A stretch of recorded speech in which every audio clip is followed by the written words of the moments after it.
Ito, sinelebrate namin ang Thanksgiving Day dito sa napakagandang bahay ni Romel. Ito.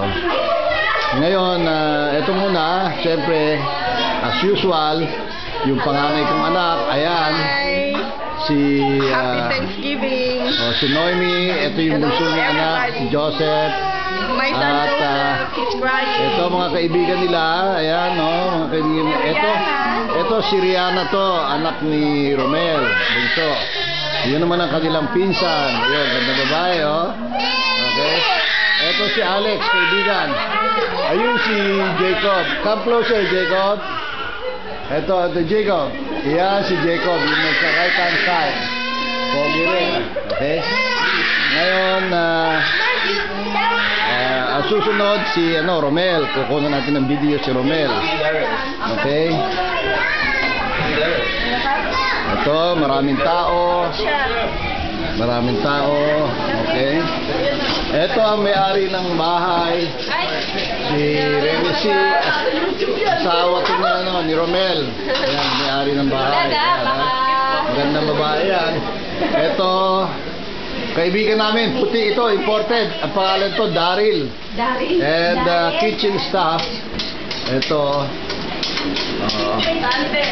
Salve.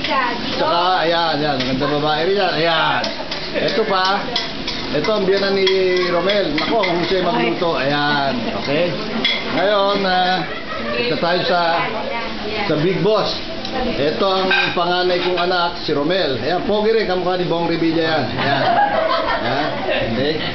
Tapos, ang sumunod dyan, ito, pogi. Cesar Montano. Ano yan? Si Louie yan. Si Louie. Louie, kumingin ka. Ayan, ito naman kanyang asawa, si Angel. Tingin ka, Angel. Ayan, si Angel. Okay yan. Ganda ba? Tapos, ganda ba? Ayan, sandali kung natatandaan nyo, si Ana. Ito ang bagong artista dito. Matindi yan. Nako, 17 pounds ang nawala. Matindi yan. Ngayon, ito ang bunso kong anak. Babae, si Teresa. Ayun ang anak niya, si Nicole. Parang comedy, no? Ang mundo, okay? Asang asawa niya? Sandali, Ito ang view. Ayan. Itong bahay ni Romel. Maganda itong bahay ni Romel. Laki. Oo. At nagpapasalamat kami sa Diyos at mayroong isang malaking bahay dito sa amin. Ngayon, ito naman ang my one and only, misis ko. Ayan.